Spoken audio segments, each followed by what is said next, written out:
सत साहेब जय हो, बंदी छोड़ की बंदी छोड़, सतगुरु रामपाल जी महाराज की जय हो। बंदी छोड़ कबीर साहब जो भगत भाइयों, ज्ञान अमृत एवं षड्यंत्र का बीज पुस्तक PDF एवं लिंक प्राप्त करने के लिए 98-280 और 72-914 ओम प्रकाश दास, राजस्थान से, गंगानगर से। भगत भाइयों, क्रोथा, छुडानी और बरवाला और 5 महिला और 1 बच्चे की हत्या किसने की, इस पुस्तक में संपूर्ण जानकारी है। इस पुस्तक को आप एक बार अवश्य पढ़े। संत रामपाल जी महाराज पर टोटल कितने केस है, कितने केस में बरी हो गए, कौन से केस चल रहे हैं और कौन से में सजा हुई है। भगत भाइयों, ये शशि भूषण दास जी पर परमात्मा की दया हुई है, जो आज जजमेंट की फाइल भगत भाइयों अपने बीच में है। तो भगत भाइयों, मैं अब आप लोगों को बता देना चाहता हूँ कि ये संत रामपाल जी महाराज का भाई छोटा महेंद्र, संत रामपाल जी महाराज को गिरफ्तार करने के लिए प्रशासन 40,000 जवान लगे थे और 27 करोड़ रुपया खर्चाया था। जब प्रशासन आश्रम के अंदर जाने के लिए बोली तो भगत भाइयों, वहाँ पर हजारों लोगों की बच्चों की ढाल बनाई हुई थी और ये राम कुमार ढाका, परसोत्तम सैनी वगैरह वगैरह, ये महेंद्र क्या बोल रहा है कि संत रामपाल जी महाराज बीमार है। मीडिया ने पूछा क्या बीमारी है, बोला हार्ट प्रॉब्लम है। संत रामपाल जी महाराज चल नहीं सकते, फिर नहीं सकते, टेलीविजन देख नहीं सकते, बोल नहीं सकते। तो मीडिया ने बोला भगत भाइयों, आप संत रामपाल जी महाराज अच्छे हॉस्पिटल में भर्ती करवाना था। बोला चलने के लायक नहीं है। तो मीडिया ने बोला कि आप फिर कोर्ट का, बोला ठीक हो जाएगा तो संत रामपाल जी महाराज आ जाएंगे, वरना नहीं आएंगे। तो इसका मतलब मीडिया ने बोला, इसका मतलब तो कोर्ट के अंदर हर एक आदमी इसको चैलेंज कर देंगे, हम जब ठीक होंगे जब आ जाएंगे। तो क्या बोलता है, हम उग्रवादी नहीं है। कहने का भाव, ये महेंद्र, परसोत्तम, राम कुमार ढाका सब उकसा रहे थे कि कैसे भी हो, ज़बरदस्ती लड़ाई हो, 5 सात हम मारेंगे और उसके बाद में संत रामपाल जी महाराज गिरफ्तार करवाएंगे। भगत भाइयों, तो ये और संत रामपाल जी महाराज को गिरफ्तार आश्रम से किया था। भगत भाइयों, जबकि ये सारना में गुंडे सब झूठ बोल रहे थे कि संत रामपाल जी महाराज आश्रम में नहीं है, अच्छे हॉस्पिटल में भर्ती करवा दिए है। और भगत भाइयों, ये संत रामपाल जी महाराज के आदेश तो कोई मानते नहीं है। अब ये 6, 7, 8 तारीख का भंडारा हो रहा है, तो भगत भाइयों आप इनसे परमिशन लेटर मांगो। हाथरस उत्तराखंड के अंदर भगत भाइयों एक ये समागम था जिसमें 80,000 भक्तों की परमिशन थी और 2.5 लाख इकट्ठे हो गए थे। 123 मर गए थे। भगत भाइयों कुछ नहीं बना। MP मंदसौर के अंदर देवीलाल के गोली मार दी। वहाँ पर वो एक समागम विष्णु साहू ने करवाया था जिसमें एक रिमेणी भी चल रही थी। भगत भाइयों कुछ भी नहीं बना और न कुछ बनेगा। संत रामपाल जी महाराज के रहते सहते भगत भाइयों इन गुंडों ने 6 हत्या कर दी।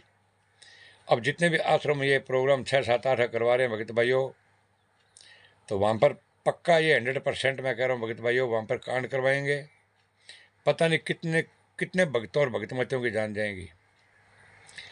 और भगत भाइयों, इनको भी कांड करवाना जरूरी है। और अभी वो बरवाला कांड हुआ था जिसमें 6 हत्या हुई, वो तो छोटा कांड था। अब ये बड़ा कांड करवाने की साजिश है। भगत भाई जितने भी आश्रम, बड़े बड़े आश्रम है, वहाँ पर कालो कमांडो ये तैयार कर रहे हैं ट्रेनिंग दे दे के, जैसे सतलोक आश्रम बरवाला में कर रहे थे। भगत भाई ये ट्रेनिंग दे दे के गुंडे, संत रामपाल जी महाराज को कोई पता नहीं था ये कमांडो गुंडे किन के तैयार कर रहे हैं ये। तो भगत भाइयों, ये आप लोगों को इकट्ठा करके इतना बड़ा हादसा करा देंगे जो आप सपने में भी नहीं सोचा होगा कभी भी कि ये भी कांड हो सकता था क्या। ऐसे मर गया वो मर जाएगा भगत भाइयों। और जितने भी आश्रम है, ये आश्रम नहीं है भगत भाइयों, ये सब अयाशियों के अड्डे बन गए हैं, सब रंडी खानों के अड्डे बन गए हैं। भगत भाइयों, संत रामपाल जी महाराज को पूछा था मीडिया मारने के आश्रम में गलत काम हुए। संत रामपाल जी महाराज ने कहा कि आश्रम में गलत काम हुए लेकिन मन्ना नहीं किए, समिति और आश्रम वाला ने किए। बोला बाबा समिति, तब संत रामपाल जी महाराज को गिरफ्तार किया था तो बोला था संत रामपाल जी समिति आपकी है। बोला राष्ट्रीय समाज समिति मेरी नहीं है, ये काले कपड़े गुंडे रामपाल जी आपके हैं। बोले ये काले कपड़े वाले कमांडो मेरे नहीं है, ये राष्ट्रीय समाज सेवा समिति का है।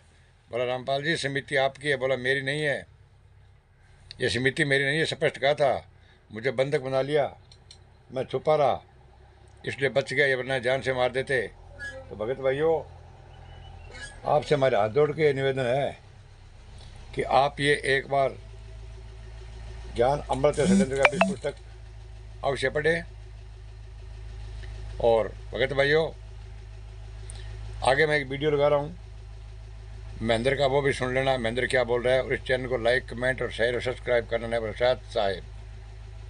यही कोशिश है पुलिस की।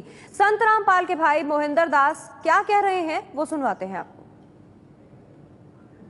संत रामपाल की गिरफ्तारी को लेकर सतलोक आश्रम के बाहर तनाव बढ़ता ही जा रहा है। एक तरफ लोगों की भारी भीड़ है तो दूसरी तरफ पुलिस का घेरा धीरे धीरे आश्रम के आसपास कसने लगा है।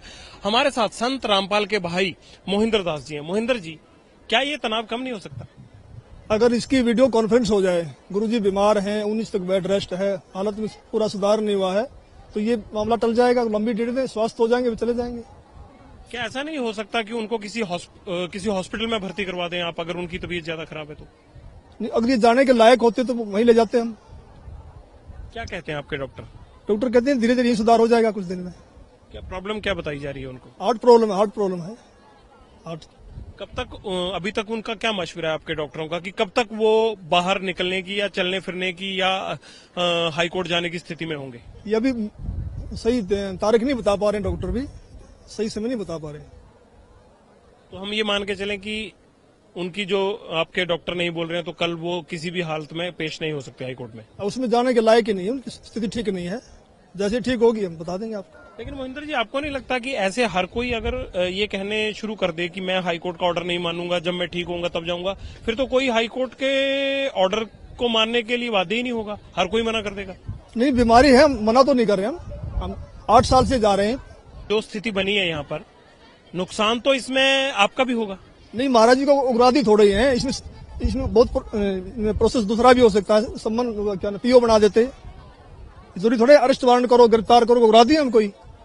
लेकिन इस मसौदे में आपको सिवाय वीडियो कॉन्फ्रेंसिंग के और कोई बात गवारा नहीं? हमें और कोई मंजूर नहीं है।